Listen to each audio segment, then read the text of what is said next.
ببلدة كده افتكر لك ايه يا بصرة وان كل تقطيعه بدمعة. افتكر له ايه؟ افتكر له يوم ما خذلني، يوم ما مد ايده عليا عشان واحده كان يعرفها اللي هي ام محمد بتاعت السعوديه. لما جيت كلمته وقلت له انت بتكلمها ليه؟ راح ضاربني انا عشان خاطرها. افتكر له ايه؟ افتكر له ايه ولا ايه ولا ايه ولا ايه؟ افتكر له انا عمري ما كنت وحشه معاه، هو اللي كان وحش معايا. افتكر له ايه؟ انا ساكته بقالي كتير وما بتكلمش، انتوا اللي فتحتوا الموضوع بعد اذنكم. محدش يجيب لي ست بني ادم تاني في حياتي خالص. كانت عيشه بينا وخلصت على كده. كانت عيشه بينا وخلصت خلاص. انا جايه انا وعيالي وخلاص، كلها كام يوم ماشيه من مكه.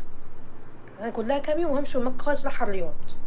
فخلاص يا جدعان، ما تجيبلوش سيره اي حاجه خالص، لا من قريب ولا من بعيد. انا اللي بيني وبين الراجل ده هو ابو عيالي وبس، حتى هنا مش هقابله ومش عايزه اقابله. خلاص.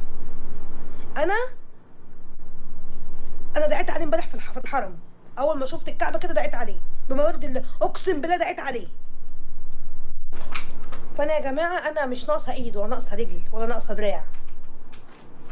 خلاص انا الحمد لله حسيت بقيمه نفسي، بس للاسف متاخر قوي قوي قوي قوي قوي. متاخر فوق ما انتوا تتخيلوا. اقسم بالله انا دموعي دي ما عايزه تنزل في يوم من الايام عليه ولا هتنزل تاني. هو رجع لمراته وعياله، هم اولى بيه وانا اولى بعيالي. هو فكر في نفسه وفي مصلحته هو بس. رجع هناك يبقى يعيش هناك مع مراته ومع عياله، يسيبني بقى انا في حالي ومع عيالي. فكر في نفسه وفي عيشته وفي حياته. اخر مره انا هفكر فيكم ليه؟ في حالي ومع عيالي. سافري واعملي واخرجي واعملي اللي كل نفسك فيه. قلت له انا هسافر وهعمل اللي انا عايزاه كله. واحده من اليوتيوب كده اتدخلت كده من حوالي اسبوعين كده واتكلمنا. انا هرجع وبشروطي. ليه شروط؟ لا بيقول لي انا هرجع بس ليا شروط. اولا انا مش هبات عندك في البيت تاني، مش هيجي يبات عندنا، اصل هو مأجر لوكاندا، يجي يقعد ساعتين تلاته في اللوكاندا ويمشي. لا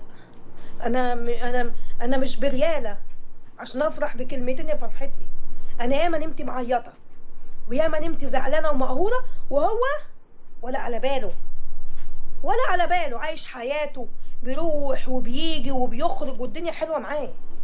كان حد جه قال لي معلش؟ كان حد جه قال لي ما تزعليش؟ لا. ولا حد جه قال لي معلش. كان حد رفع سماعه التليفون حتى اهله قال لي عيالك عاملين ايه؟ ما حصلش. يوم ما سافرت عمه الوحيد اللي كلمني، هي صدفه، مش تعرفوني ان انت مسافره يا صدفه؟ قلت له معلش يا احمد، ده انا كنت لازم اسافر عشان كان عندي شغل وعايزه اعمل عمره. قال طب خلي بالك من العيال وخلي بالك من نفسك. قلت له ماشي، لو احتجت حاجه هناك كلميني. قلت له ماشي. قال لي احتمال امي تيجي قريب. قلت له يا مرحب، لو في اي حاجه كلميني، لو عايزه حاجه ابعتي لي. قلت له ماشي.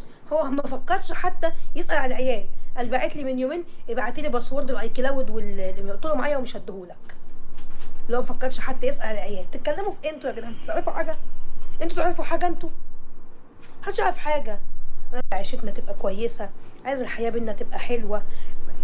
يعني انا زي اي ست كنت عايزه اعيش مرتاحه، كنتش عايزه اعيش لكم عمل ده حد عامل لكم حاجه ده معرفش ايه، وانا كنت زرعه بيتها عشان التمس له اعذار اقول اكيد.